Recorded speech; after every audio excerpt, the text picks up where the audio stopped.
Let's jump into the first chapter that we have here. Samprayogik. This chapter contains a list on how to attain pleasure during sex. And one thing, the little bit reading that we tried doing on this chapter was that there's this whole thing about the three genitalias that men and women have. There's Bail, Ghoda, Khargosh, and then there is Ghodi, Hathini, and Hirni.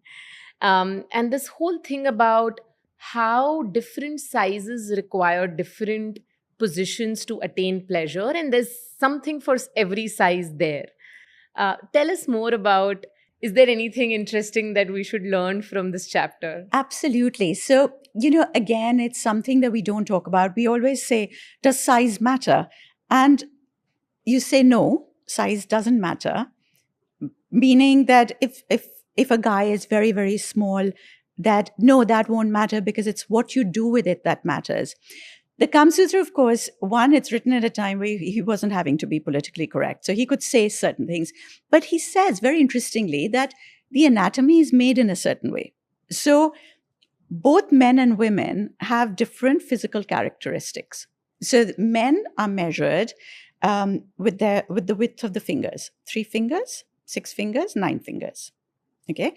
Women, he says, have different sizes of vagina, vulva, etc. But it's a more mobile organ, so it's difficult to measure it.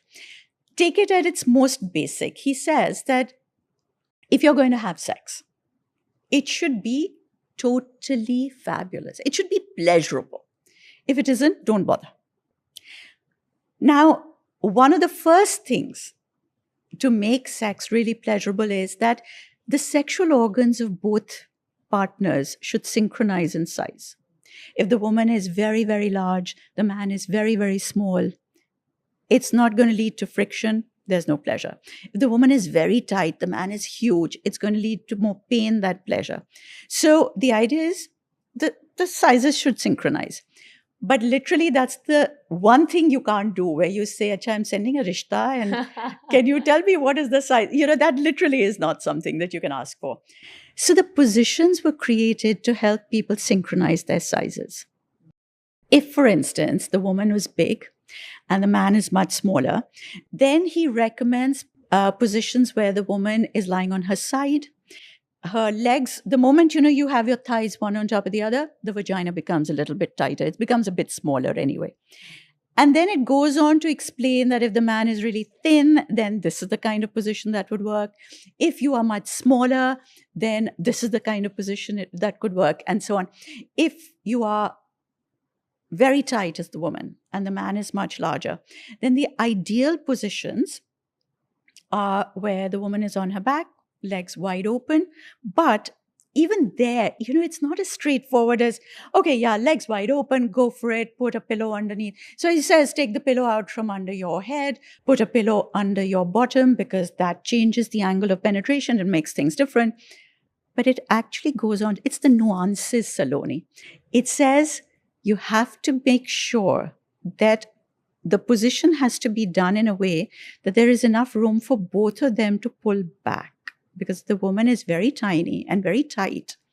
It is seriously scary for her to think that this really large organ is going to penetrate her and be maybe very painful. She needs to be in control. So the positions are then created to make sure that there's enough space in case there is a problem for both to be able to pull back individually. That is what we have lost, because all you do is now you get a Kama Sutra. People say to me, how do I pick the right one to read? I always say, pick the one that doesn't have pictures. Those pictures are useless. All it shows you is a tangle of limbs. It doesn't explain what you're supposed to be doing to make sure that it will work. I definitely take this back from what I've heard, that Kama Sutra is more about the act of pleasure and seduction than the act of sex. Absolutely. It doesn't mention thrusting. It doesn't mention like the Chinese literature on, similar Chinese literature will tell you how many times a man must thrust for him to be counted as a good lover. Incidentally, in case anybody is wondering, 4,000 to 5,000 thrusts. Let me tell you, no woman wants that. Okay? That is a typical male idea of what you think the macho lover should be doing. It isn't a woman's idea of pleasure. The Chinese literature will tell you what the semen should sound like when it comes out.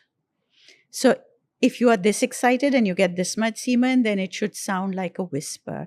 If there is this much semen, and if you're very excited and there's lots of semen, it should sound like a storm at sea. Like, I'm sorry, but the mind boggles, right? Mind boggles, absolutely. So the Kama Sutra does not talk about any of this. It literally says focus on pleasure. Sometimes it says, you could be doing this for hours, but that's okay. Okay, so let's spend more time and learn more from you and from Kama Sutra around the art of seduction.